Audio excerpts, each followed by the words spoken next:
So, yes, in football today here, let's get to it. There's a lot of news out there, but the first question I want to have is somewhat of an overrated, underrated type question, and it's simple. After you saw what the Vikings did, 14 wins gone. Packers, 11 wins gone. The NFC North, is that overrated? No. Look, that's a really hard division. There were no freebies. Even the Bears were pesky. They just found ways to lose. Winning in the playoffs is really hard. I know you can't say that to people in this town. But no, David, I am not going to call the NFC North overrated. I may. Oh, no. No, because Sam Darnold really hurt you. No, it's not just the Sam Darnold. When you start looking at it, okay, take a step back and imagine like if it were like a conference. It was the Big Ten conference. And you're like, okay, the teams that you beat really turned out to not be that great, turned out to not be that good. So a lot of your wins really weren't those great signature wins you thought that they were. So because the rest of the division turned out to be really nothing, yeah, David, because I thought that at least one of the teams would make it to the second round. And maybe you would get a final, like if you would have got like Vikings, Lions part 3 or Packers, Lions, yes. But now they got embarrassed. And I know the Packers were injured, but the Vikings, no. It is a little bit overrated. So let's move over to the And it ain't Sam Darnold's fault.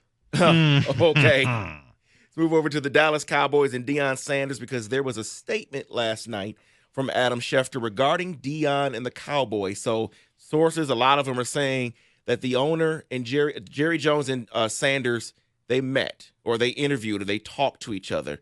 And a quote yesterday came out from Deion Sanders saying, "To hear from Jerry Jones is truly delightful." He goes on to say, "I love Jerry and believe in Jerry after you hang up and process it.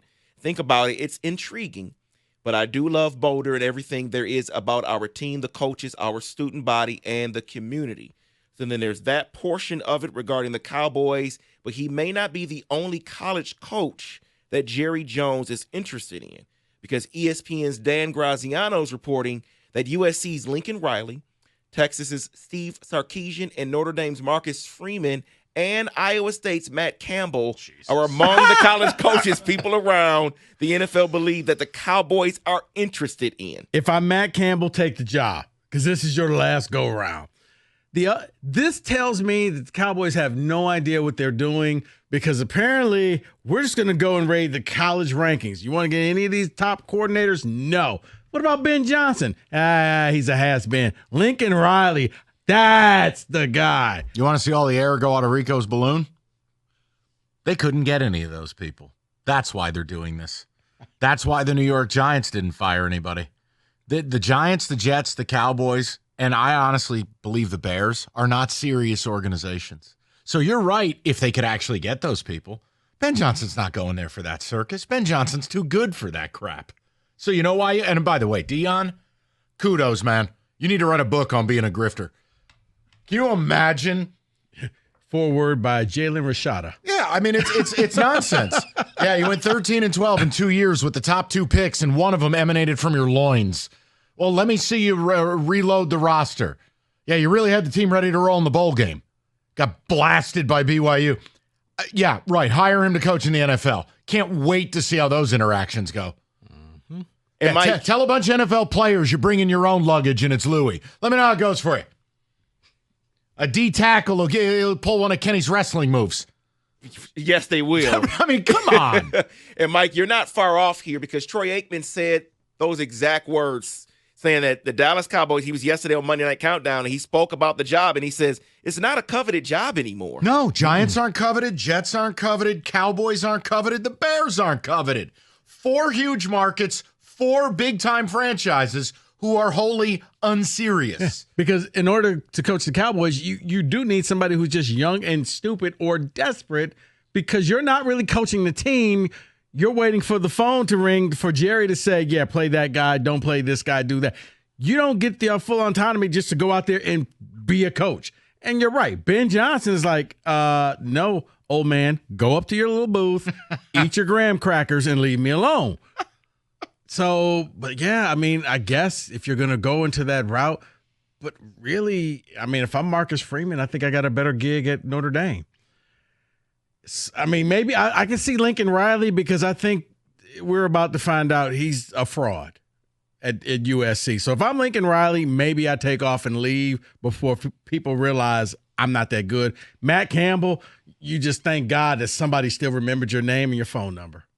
And since we're on the subject as not being coveted, well, there was a defensive coordinator in the NFL that wasn't coveted in the NFL last year, went to Michigan, and now he may be coveted again in the NFL. Wink Martindale will be interviewing for the Falcons defensive coordinator job today, the Colts job tomorrow, and he's on the radar for the Cincinnati Bengals. Clown franchise is hiring a clown. Go ahead. I hope you enjoy the Wink experience. You don't think that he kind of revived his career going to Michigan? He was the reason why Michigan was any good. Really? Or is it 3 first-round picks? I don't know. But he was able to coach them. Listen, you want him, you hire him. Oh, I'm sorry. I'll tell you what. Get all bricked up and tell me you want Wink in San Francisco. You do have an opening. And you don't want him. No. We're looking at other places. A lot of stumbling of your words there, sir. We're looking at Robert Saleh and bringing him back home to the family. Wink we'll always see him as a Giant, and that makes him the enemy. So sorry. You can have him. I wouldn't hire him at all. If Lou Anarumo's available, go hire him. Well, before I get to the Steelers, let's go to the other side of the state of Pennsylvania. Let me give you an update on the Eagles fan that was verbally abusing the Packer fan in front of him. Well, according to a reporter, the Eagles have identified both fans. That fan is banned from Lincoln Financial Field for the future. The Packers fan will receive gear for her favorite team, and they sent an apology. Now, there's more because they've now found out the company that this guy works at, and there may be issues with his job now. Like what? He's going to get fired. The employer's looking into some things regarding that guy. It's just, yes, it's one of those now, like, if somebody records you at a grocery store just MFing somebody, and then they call up. Who the hell MF somebody at a grocery store? You're just trying to buy lettuce. Okay. This is new to you? Hey, welcome to 2025. I don't talk to anybody. I just buy lettuce. But I'm saying, hypothetically speaking. One of those apples over there. Yeah. No, what happens is then all of a sudden social media finds out everything about you, where you live, where you work. They start. Oh, I see what you're saying. They hit your boss up. Hey, do you know Mike Valenti? And this is what he did. Until finally Debbie's like, well, I guess we're going to have to get rid of Mike. So that's what's going to happen to this. Yeah, but the thing is, he had a chance to just say, you know what, I'm sorry. He doubled and tripled down. Like, why did you call my girl that name? Well, she is one. Well, it was just so bizarre. It's like these are strangers. Your team is winning. Why are you even speaking to strangers? Because she's wearing Packer gear. And it's like, because what's gone is the ability to just have fun. Where I could sit there with David is in his Pittsburgh Steelers gear or Michigan gear, and we just kind of go back and forth. But in the end, I'm not insulting him and his family. And that's what happened with this guy. So, yes, this is what happens. And you know what?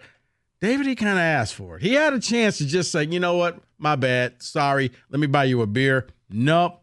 He just kept with the insult. Correct. And she may not be the only one wearing Packer gear because George Pickens may be available. Maybe he can get traded to the Green Bay Packers because according to a report, he was late for the December 25th game on Christmas. Tomlin has a policy where they have to be there 2 hours before kickoff. He was walking through security an hour before the game. That was after they had announced the inactives. David, I don't think any serious franchise would trade for him. Maybe he latches on with a bum-ass franchise like Cleveland or something. But George Pickens is – and shame on him. Your daddy played in the NFL. Well, I mean, I can't bring him into a winning locker room.